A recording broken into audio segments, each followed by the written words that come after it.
over the last 5 years, 2 commercial companies have set up far bigger data banks, the largest in Britain, in fact, far larger than those operated by the police or DHSS.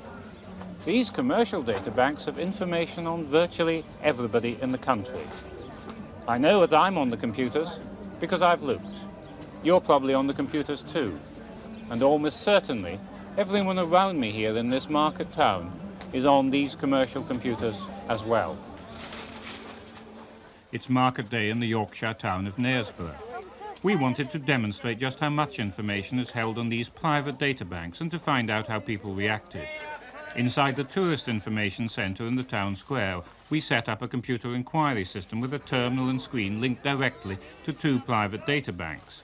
And then we approached some unsuspecting shoppers.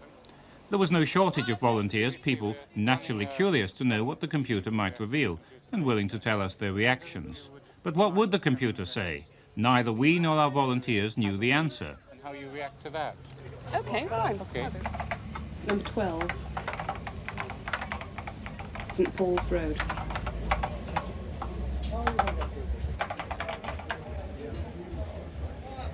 And it's come back with the name of a man who doesn't have your surname. Mm-hmm.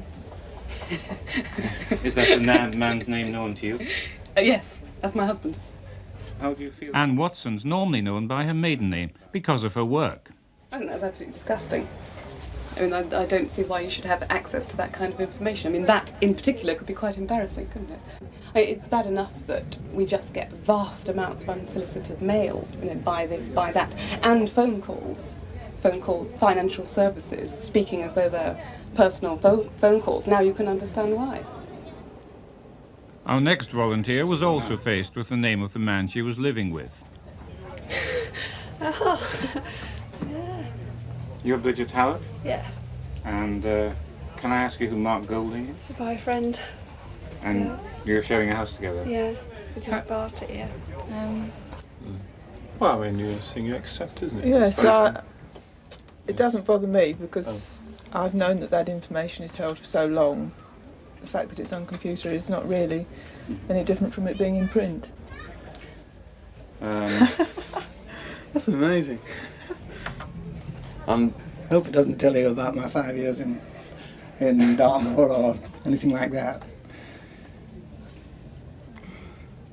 Well, your first name's Walter, though you didn't tell me that, and No. you live with a woman called Edith Smith. True. How do you feel about suddenly being presented with a Well, computer? I'm a bit disturbed, like I suppose everyone else is. Yes.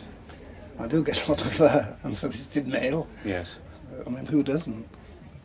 We interviewed 10 people. In every case, the computer produced information about them and a complete list of other adults in the household. 9 of the 10 objected strongly to the idea that personal information about them was so easily available and to complete strangers. In one case, the financial information was so embarrassing, we agreed not to identify the person. There's other unusual features of the satellite that Britain is putting up in this special position. For example, every satellite that's launched has to have its own ground link station and its own tracking dish, which points at it continuously, sending and receiving the information relayed from space. Well, RAF Oakhanger in Hampshire is the ground terminal for the new Skynet communication system.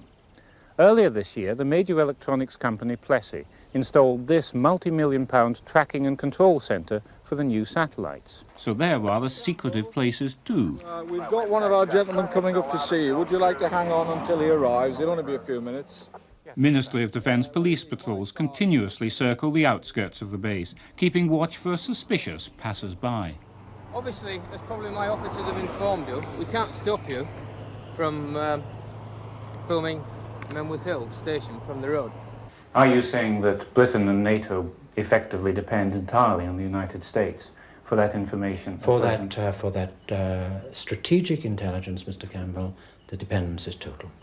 What difference to the situation for Britain and NATO will be made by the Zircon satellite? I can't talk to you about that, I'm afraid. You're saying that everything about Zircon is classified? Yes, I'm sorry about that.